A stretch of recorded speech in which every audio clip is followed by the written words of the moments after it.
চলছে পুলিশ সপ্তাহ। 4 দিনের এই আয়োজন চলবে 2 মে পর্যন্ত।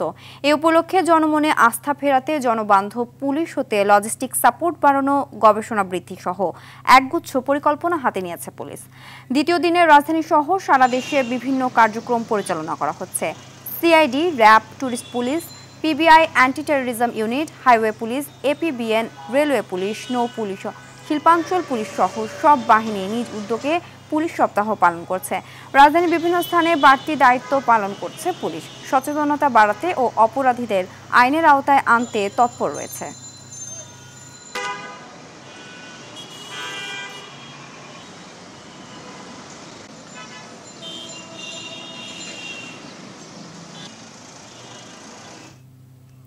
রাজধানীর হাতিঝিল মোড় থেকে সরাসরি যুক্ত হচ্ছেন সহকর্মী দীপন দেওয়ান।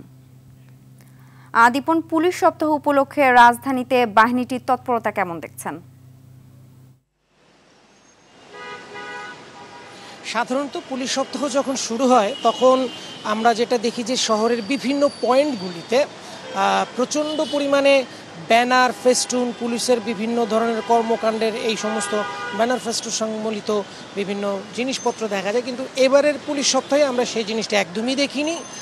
শহরের কোথাও এই পুলিশ সপ্তাহ নিয়ে কোনো ধরনের অতিমাত্রায় প্রচারণা তেমন কিছু নেই। এমনকি পুলিশ সপ্তাহের উদ্বোধন যখন করেন প্রধান উপদেষ্টা, সেই সময় মাঠে কোনো প্যারেড, বিশাল আড়ম্বর কোনো অনুষ্ঠানও ছিল না। মানে অনাড়ম্বর একটি অনুষ্ঠানের মধ্য দিয়েই এবারের পুলিশ সপ্তাহ শেষ হচ্ছে।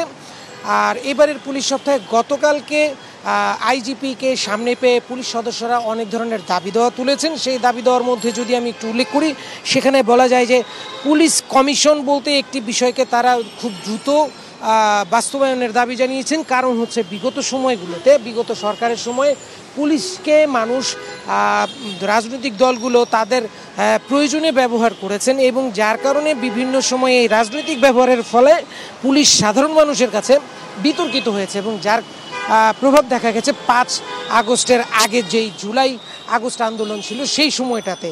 এবং এই সমস্ত দাবি দেওয়া পুলিশের কাছে তুলে ধরার পরে আইজিপি বাহারুল আলম তিনিও বলেছেন যে পুলিশ সদস্যরা এবারের পুলিশ সপ্তাহে যেই দাবিগুলো তুলেছেন সেগুলো খুবই যৌক্তিক এবং সেগুলি ধাপে ধাপে বাস্তবায়ন করা হবে এবং আগামী যেই নির্বাচনটি রয়েছে সেখানে যেন পুলিশ সদস্যরা কোনো ধরনের বিতর্ক ছাড়া, কোনো ধরনের চাপের প্রভাবে নতি স্বীকার না করেন এবং এই চাপমুক্ত হয়ে যেন তারা আগামীতে যেই নির্বাচনটি বাংলাদেশে অনুষ্ঠিত হবে সেখানে সুষ্ঠুভাবে, স্বাভাবিকভাবে তারা যেন নিরপেক্ষভাবে দায়িত্বটি পালন করতে পারেন, এমন বেশ কিছু দিক নির্দেশনা দিয়েছেন।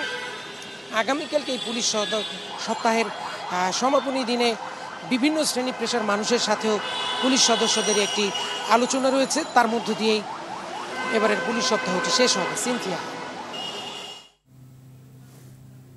ধন্যবাদ।